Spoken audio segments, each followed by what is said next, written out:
owuliranga aya Qur'ani yonna totawanagamba nti oba bituufu oba si bituufu. Byonna ebiri mu Qur'ani tebikubaganizibwako birowoozo, bigambo bya mulezi waaki wa bitonde Allah ebitaliiko season. Byaliwo weebiri tugenda birekawo nga bye bikyasinze obutuufu. Qur'an kyekitabo kyokka ekitalimu editions. They never edit the Qur'an.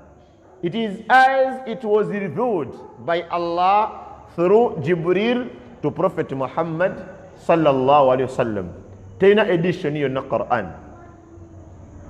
Oyinza ogisoma aya oba oba sura n'owulira nti byeyogedde si bituufu, kitegeeza gwawulidde gwe atali mutuufu. Yo byeyogera newogenda mu batali basiraamu nga bamanyi Qur'an baga nti ekituufu ekitabo kyatuwangula. That's why balwanyisa kirwanyisa kireme kutambula mu bantu, yengeri yokka ey'okuwonamu obuwanguzi bwa Qur'an.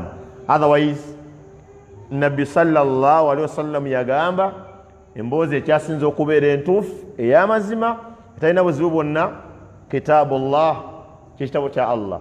Kati omuntu yandibadde na kitabo kyonna kimunyumira kusoma, kimuwoomera kusinga Qur'an. Ye byonna ebirimu mazima agave wa Allah.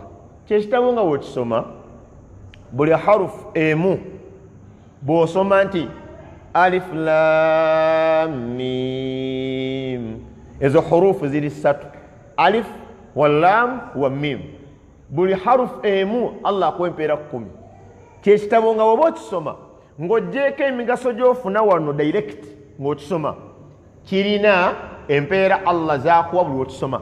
Qur'anul Karim, Qur'an, Allahu akbar, yo yennyini mu mbeera zaayo wallahi yewooma.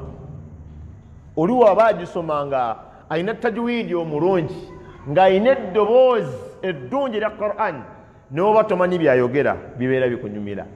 Qur'an kyekitabo omuntu kyasoma mu lulimi lw'otategeera kyerutegeeza naye nga toyagala alekeraawo.